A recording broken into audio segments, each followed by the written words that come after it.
اهلا بيكم اعزائي المتابعين. النهارده ان شاء الله هقدم لكم طريقه عمل الرقاق المصري. طريقه سهله وسريعه، كلنا اكيد يعني بنحبه. عندي في هنا كميه من الرقاق، مثلا حوالي نص كيلو. في عندي لحمه مفرومه، كمان بصله متقطعه قطع صغيره، معاها فلفل حار. طبعا هنا هستخدم سمن. يفضل ان هو يكون سمن بلدي او زبده. لو ما فيش مش مشكله. هنا انا كمان بحب احط قشطه، يعني لو موجوده، زي معلقه كده كبيره بس. كمان عندي التوابل، ملح وفلفل اسمر ورشه جوز الطيب. في كمان عندي الشوربه. بيفضل ان الشوربه تكون شوربه دسمه شويه عشان يطلع حلو.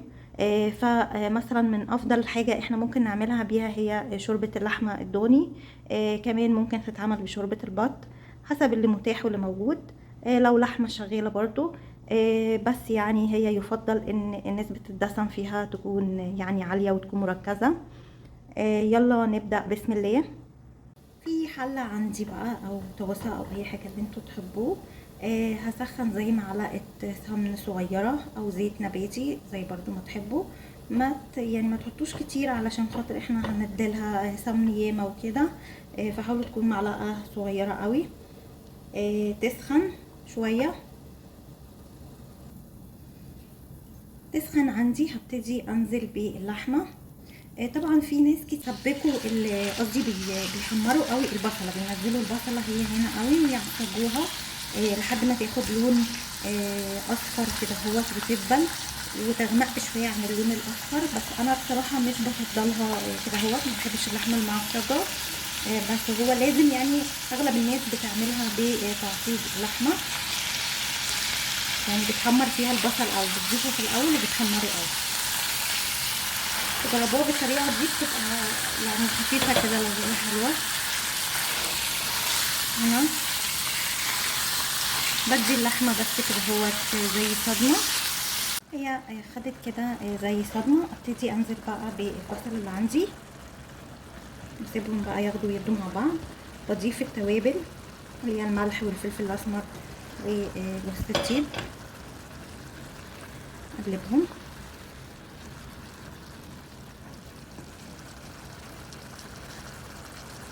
ادي التوابل اللي عندي اضيفها. طبعا انا هنا المفروض التوابل دي بحطها في الاخر، الملح كده عشان كمان ما تسببش تكتلات للحمه. ساعات اللحمه المفرومه واحنا بنعملها بتتكتل، بيبقى سببها ان انتوا حطيتوا الملح والتوابل بدري. بتتحط كده بعد ما بتاخد اللحمه لون.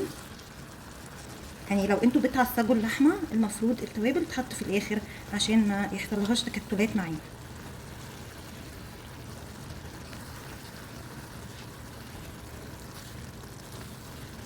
بس هسيبها بقى على نار هاديه على ما السوائل اللي فيها دي تجف خالص. ابتدي اجهز الرقاق نفسه.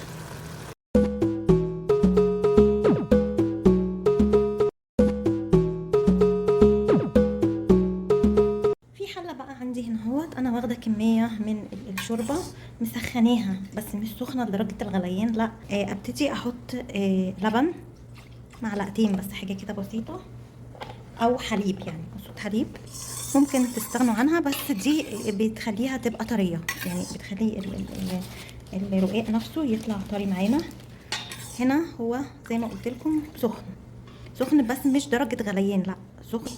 ابل بقى الفطير ده اللي عندي، او الرقاق الموجود عندي من فوق ومن تحت، ببله في الخليط ده اهو.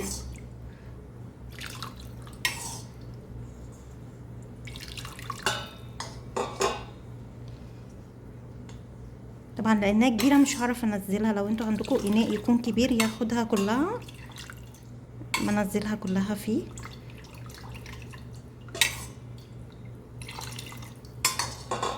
طبقات طبقات كده اهوت في الصينيه اللي عندي دي. واحده انا عملتها، اعمل واحده تانية وهكذا. دي كسرتها اهي، ببلها واطلعها من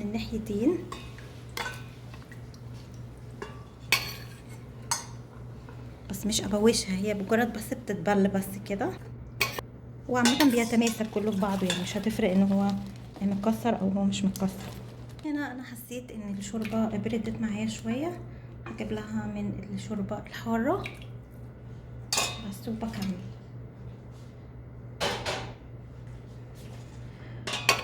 طلعها، ما بسيبهاش فيها كتير، راهو ده مجرد بتتبل بس، مش عايزينها تبوش. بس كده كام طبقة حسب بقى ما انتوا بتحبوه، رفيع تخين، ما بحبوش يعني سميك. طبعا بين الطبقات وبعضها انا بحاول برضو اكون بدهن من السمن اللي موجود عندي، بس مش بيحتاج كتير زي الجلاش، بس لازم احط كده اهوت عشان يديله طعم ونكهة حلوة بين الطبقات. بس ابتدي احط بقى الطبقة اللي هي الاخيرة دي، اللي بعدها هتبقى اللحمة واسويها. ببل، عمالة اقبل، بكسر الرقاق معايا، اعبله. لازم المية تبقى زي ما قلت لكم دافية، ما تبردش منكم ابدا، ومجرد بلل.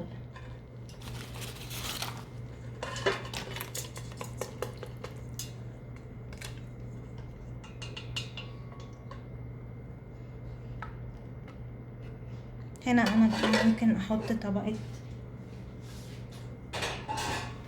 اللحمة اللي عندي، ابتدي احط اللحمة.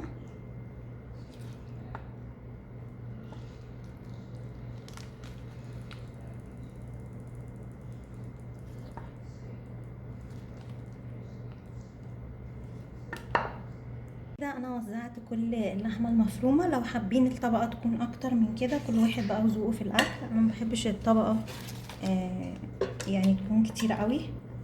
ابتدي ابل واكمل.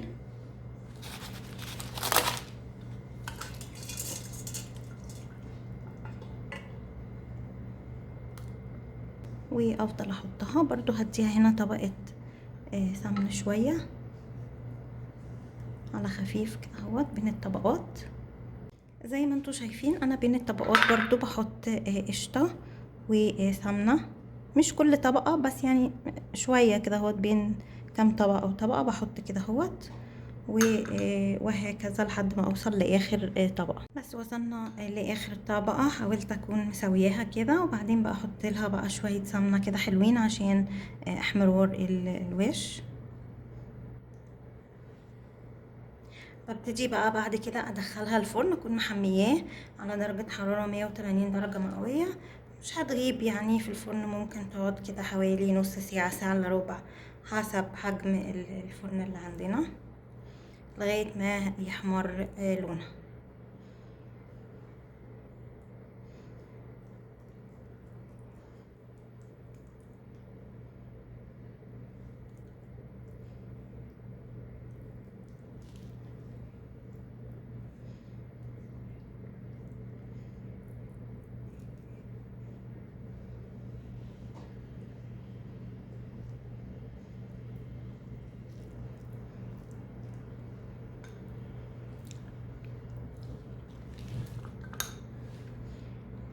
ودي الصينية بعد ما طلعت من الفرن، جربوها بجد جميلة جدا، ريحتها كمان جميلة قوي، هتعجبكم بإذن الله.